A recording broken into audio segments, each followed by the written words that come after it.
Bonjour, j'espère que ça va très bien chez toi et que tu es bien installé. Chez moi, ça va, c'est nickel. Je te tutoie, j'espère que ça ne te dérange pas. Donc, dans ce cours, je vais t'accompagner tout le long de ce cours et je vais essayer de t'expliquer Access. Je vais faire de mon mieux pour te faire comprendre Access. Ce cours, c'est pour toi si tu n'as jamais fait Access. Si pour la première fois, tu as décidé de créer des bases de données. Donc, si tu veux comprendre Access, pouvoir créer et comprendre ce que tu es en train de créer, ce cours est pour toi. Parce que dans ce cours, je vais utiliser des termes très simples pour pouvoir t'expliquer Access de telle sorte que tu puisses comprendre exactement ce que tu es en train de faire. Parce que quand on fait quelque chose et qu'on le comprend, on le fait mieux. Ok, on a assez vu ma tronche. On va rentrer dans le vif du sujet. Donc, Access, c'est quoi? Access, c'est une application de la suite Office qui fait partie de la famille de ce qu'on appelle SGBDR. Et j'insiste sur le R. Donc, Access fait partie de la famille SGBDR. Qui veut dire quoi? Système de gestion de base de données relationnelle.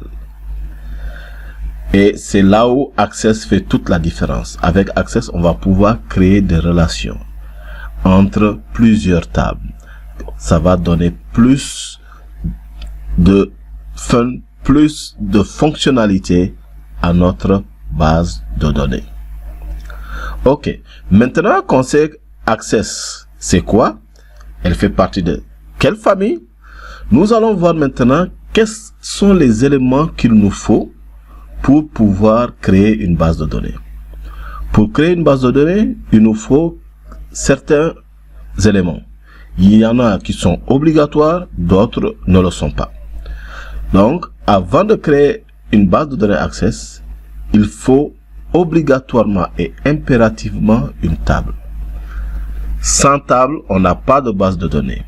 Avec une seule table, on a déjà une base de données. Une base de données peut avoir plusieurs tables, mais au minimum, elle doit avoir une table. Sans table, tu ne peux pas créer de base de données. Une table, c'est quoi? Si tu as l'habitude d'utiliser Excel, ce tableau doit être familier pour toi. Donc ici, on a uniquement des colonnes et des lignes. Ok? Donc c'est comme une feuille d'un classeur Excel avec des colonnes et des lignes. Avec la différence que avec Access, on ne parle pas de colonnes ni de lignes. Avec Access, on va parler de champs. Donc ici, on dira champ et enregistrement. Donc, il nous faut une table et dans notre table, nous allons créer des champs et à partir de ces champs, nous allons pouvoir enregistrer nos données.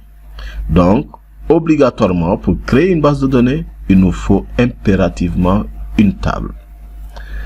Ensuite, il nous faut un formulaire. Le formulaire n'est pas obligatoire. On peut créer une base de données sans formulaire. Le formulaire, c'est quoi?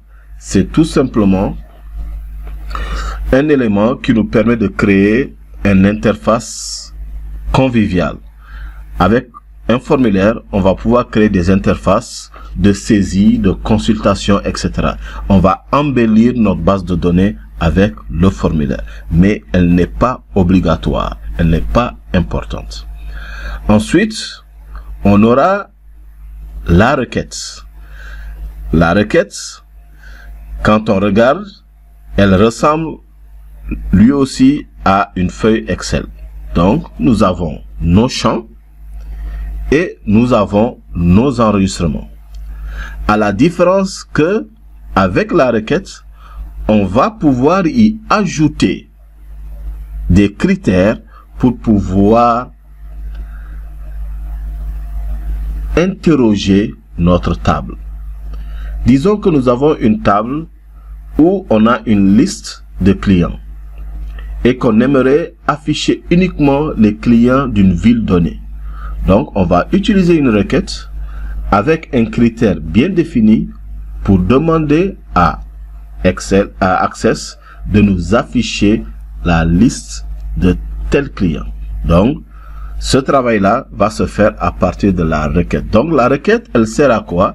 Elle sert à interroger notre table pour pouvoir filtrer les données. Mais, là aussi, elle n'est pas obligatoire. Ensuite, nous avons l'état. L'état, elle va nous permettre d'imprimer nos données. Quand nous allons créer une application de facturation, si on veut créer des factures, on va utiliser l'état. Si on veut créer des rapports, on veut imprimer des rapports, on va utiliser l'état. Nous allons avoir les macros.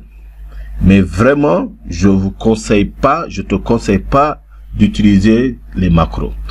Les macros, elles sont très lourdes. Et on sait que Access a une limite de stockage. Une base de données Access a une limite de 2 gigas. Donc, pour éviter d'encombrer notre base de données, on va pas utiliser de macros. On utilisera autre chose. Mais néanmoins, dans ce cours, nous allons voir comment créer une macro, à quoi sert une macro. Mais seulement, on ne l'utilisera pas beaucoup. Ok? Donc, une macro, elle sert à quoi? Elle sert tout simplement à créer des actions. Par exemple, si je veux créer un bouton pour pouvoir fermer ma fenêtre, je vais utiliser une macro. Ou bien un bouton pour valider une action, je vais utiliser une macro. Donc, avec les macros, on peut créer des actions, on peut afficher des messages avec. Mais encore une fois, les macros ne sont pas conseillés. Ensuite, nous allons avoir ce qu'on appelle les modules. Donc, à la place des macros maintenant, on va utiliser les modules qui sont beaucoup plus puissants. Un module, c'est quoi? C'est tout simplement du code VBA. N'aie pas peur. Le code VBA, dit comme ça fait peur, mais ce n'est absolument rien du tout. Tu verras que par la suite, ce sera vraiment très simple parce que je vais t'expliquer ça étape par étape de telle sorte que tu puisses comprendre exactement ce qu'il faut faire et où il faut aller. Donc, voici les éléments dont on a besoin pour pouvoir créer une base de données. Donc, si on résume, pour créer une base de données, il nous faut obligatoirement une table. Avec une table déjà, on a une base de données. Mais sans table, on n'a pas de base de données. Et une base de données peut contenir plusieurs tables. Après avoir créé notre table, si on le veut, on peut créer un formulaire pour pouvoir embellir notre base de données. Donc, on va créer un formulaire qui va nous servir d'interface, un formulaire de démarrage, etc. Ensuite, on pourra créer des requêtes pour pouvoir interroger notre table, pour pouvoir trier nos données. Et on va créer un état pour pouvoir imprimer. Donc, voici les éléments dont on a besoin pour pouvoir créer une base de données. Maintenant que nous avons un petit aperçu sur la base de données, qu'on sait ce que c'est que Access, on va faire une toute petite pause et on va passer à la suite. À tout à l'heure.